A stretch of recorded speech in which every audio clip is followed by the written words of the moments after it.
Fost il-paġni antiki tal-ktib l-aktar kontroversjali fl-istorja tal-bniedem, hemm misteru li ilu jħawwat l-orrif, it-teologi u l-qarrejja għal eluf ta' snin. Mistoqsija li tidher sempliċi, iżda li ġor magħha l-kumplessità tal-bidu tal-umanità, kif Kajjin, l-ewwel wild ta' Adam u Eva, sab lil martu. Fil-bidu tal-ħolqien, meta d-dinja kienet għadha żomm it-traċċi tal-ġenna mitlufa, din il-mistoqsija baqgħet bla tweġiba f'qalb dawk li kienu qed ifittxu li jifhmu l-ewwel kapitli tal-eżistenza tal-bniedem. Il-misteru baqa' għaddej matul is-sekli u anqal dibattiti sħan u teoriji li pruvaw jispjegaw dak li ma setax jiġi spjegat.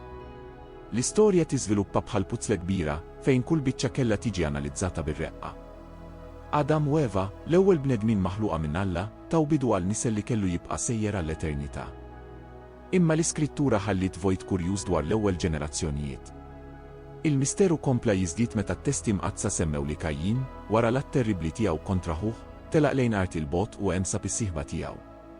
Kif seta' dan ikun possibbli jekk il-ġenituri tiegħu kienu l-uniċi bnedmin maħluqa direttament minn Alla?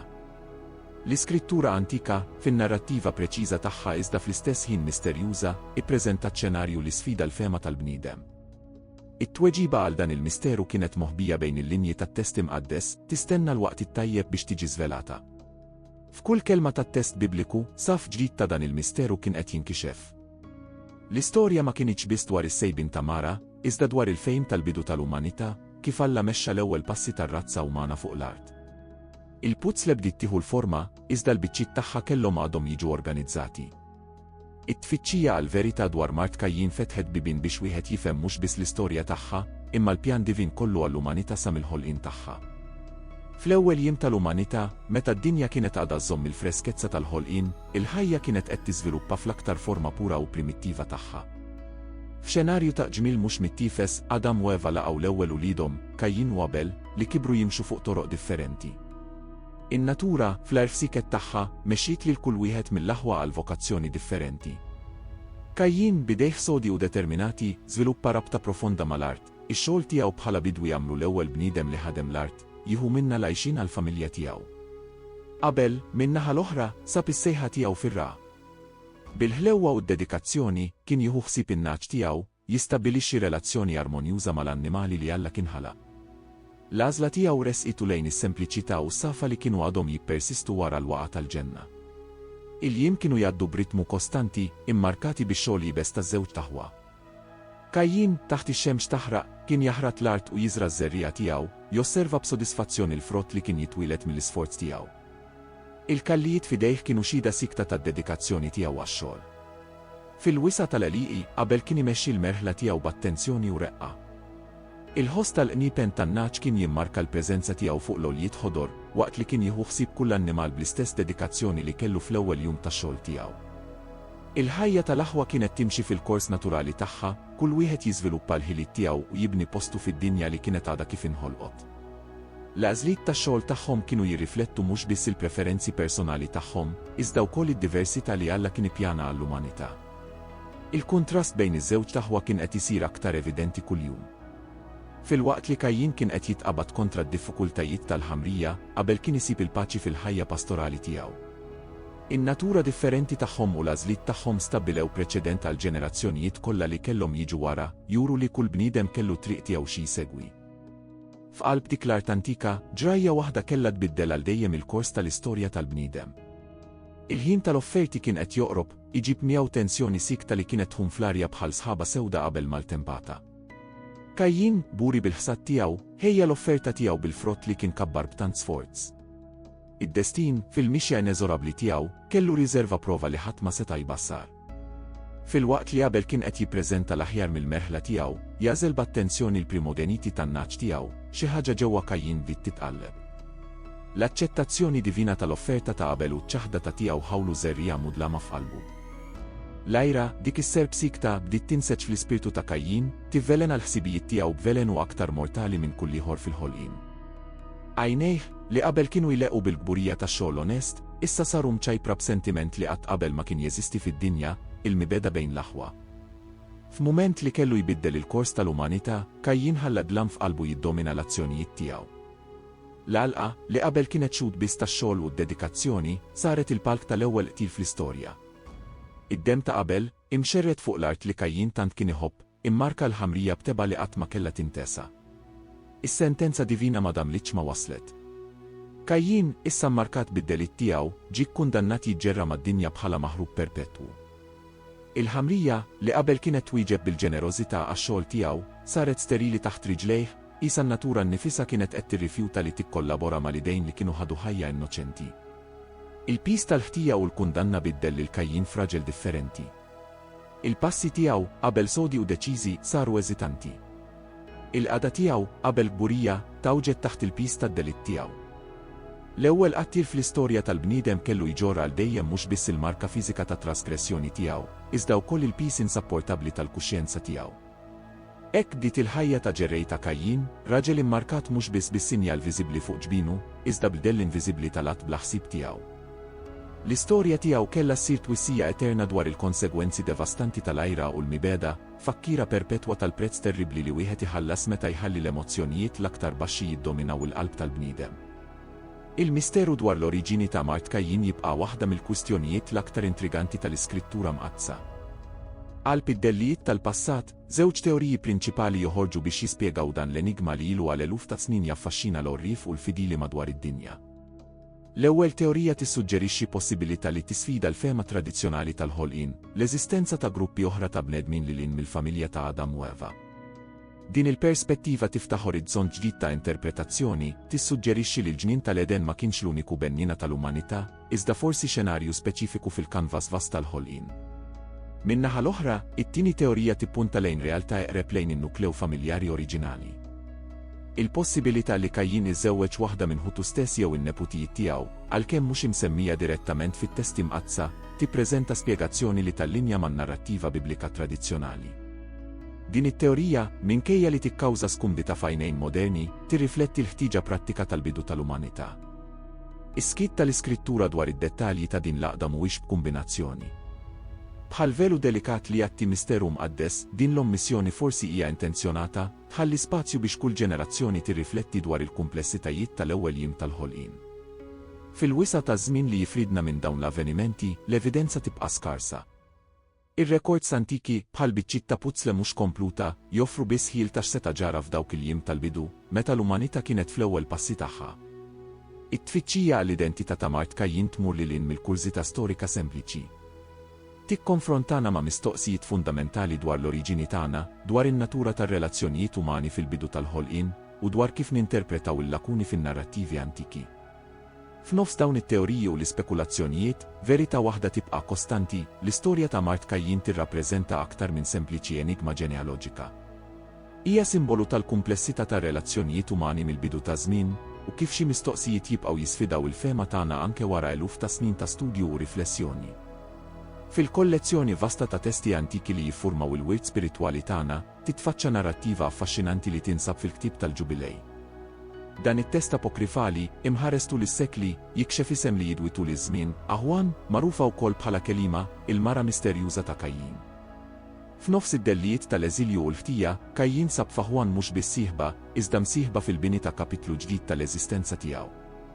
Flimkien affaċċjaw l-isfida li jistabbilixxu l-eruq fart il-bot, fejn il-pis tal-passat kien għadu jħuff fuq spallejhom. Il-frott ta' din l-għaqda kien iben li tawh l-isem ta' Enok. Dan it-twelid immarka mhux biss il-kontinwazzjoni tan-nisel uman, iżda wkoll il-bidu ta' era ġdida fl-istorja taċ-ċivilizzazzjoni. Fġieħ dan l-iben, Kajjin intraprenda proġett ambizzjuż, il-bini tal-ewwel belt imsemmija fl-iskrittura. Il-belt ta' Enok tfaċċat bħala xhieda tar-reżiljenza umana. Il-ħitan tagħha twaqfu bħala monument għat-tama ta' bidu ġdid, anke taħt id-del tal-ewwel delitt tal-umanità. Kull ġebla mqiegħda kienet tirrappreżenta pass lejn il-fidwa li Kajjin kien qed ifittex daqshekk. Din il-belt primitiva saret aktar minn kemm. Kienet simbolu ta' xewqa umana li toħloq, li tibni, li tistabbilixxi ordni f'nofs il-kaos. It-toroq u l-bini ta' Enok kienu jirrakkontaw storja ta' perseveranza, ta' kif anke dawk immarkati mid-dnub setgħu jikkontribwixxu għall-progress tal-umanità. Fil-bini ta' din il-belt, Kajjin sab skop li lin mill-ħtija tiegħu. Ix-xogħol manwali li qabel kien is-saħta tiegħu fl-agrikoltura, issa nbidel fi strument tal-ħollien. Idejh li darba ħadu ħajja, issa kienu dedikati biex jibnu post fejn ħajjiet oħra setgħu jiffjorixxu. Aħwan baqgħet ħdejn Kajjin matul din l-impriża kollha, il-preżenza sikta tagħha sservi bħala ankra għal raġel imdejjaq mill-passat tiegħu. Flimkien, stabbilew il-pedamenti mhux biss ta' belt, iżda ta' forma ġdida ta' eżistenza umana, jimmarkaw il-bidu tal-ħajja urbana fl-istorja tal-umanità. Lil-in mill-istorja magħrufa ta' Kajin, Abel u Set, velu ta' misteru jatti verità sorprendenti dwar il-familja oriġinali tal-umanità.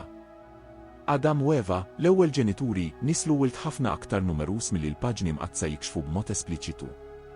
Fis-snin twal tal-ħajja tagħhom, l-ewwel koppja tal-umanità xedu t-twelid ta' ħafna wlied oħra, subin u bniet. Ismijithom baqgħu moħbija fiċ-ċpar ta' żmien, l-istejjer individwali tagħhom miżmuma fis-skiet tas-sekli. Bħal stilel mhux imsemmija fil-firmament tal-ħolqien, huma eżistew u kontribwew għat-tkabbir tal-familja umana. Is-skiet tal-iskrittura dwar dawn id-dixxendenti l-oħra ma jnaqqax l-importanza tagħhom fin-nisġa tal-ħolqien. Kulli ben u bint mhux imsemmija ġarrew fihom l-istess rara divina, l-istess potenzjal biex isawru l-futur tal-umanità. Ħajjithom, għalkemm mhux irreġistrata, kienet sinifikanti daqs dik taħuthom l-aktar magħrufa. In-nuqqas ta' ismijithom fit-testi mqazza jservi skop akbar. Bħal pittura fejn mhux id-dettalji kollha jeħtieġ li jkunu enfasizzati, in-narrattiva biblika tiffoka fuq il-karattri essenzjali biex twassal il-messaġġi fundamentali tagħha.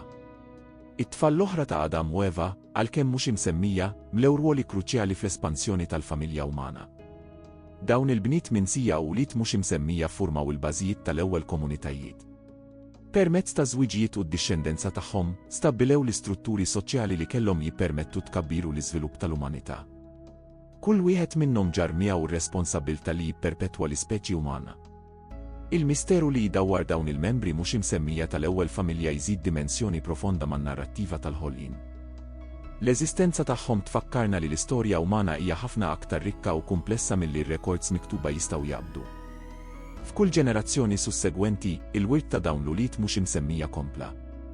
L-istejjer tagħhom, għalkemm mhux irreġistrati fil-paġni mqazza, jidwu tul l-eluf ta' snin fl-eżistenza stess tal-umanità, ifakkruna li kull ħajja, imsemmija jew le, għandha rwol tagħha fil-pjan kbir tal-ħolqien. Fl-għodwa tal-umanità, iż-żmien kien jimxi b'mod differenti. L-ewwel bnedmin esperjenzaw longevità li għall-istandards tal-lum tidher kważi impossibbli li tifhem. Adam, l-ewwel bniedem maħluq, għax għal 930 sena, jixed kważi millenju ta' storja umana tiżvolġi qudiemu. Din it-tul straordinarju tal-ħajja ma kienitx esklusiva għal Adam. Ibnu Set, li ġie biex jokkupa l-post imħolli minn Abel, mexa fuq l-art tal 912 sena.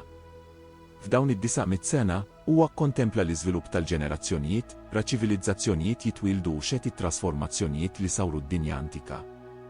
Fost il-patriarki kollha, Metusela kien l-aktar wieħed prominenti, li għax għal 969 sena sħaħ, rekord li għadu ma nkisirx l-istorja dokumentata.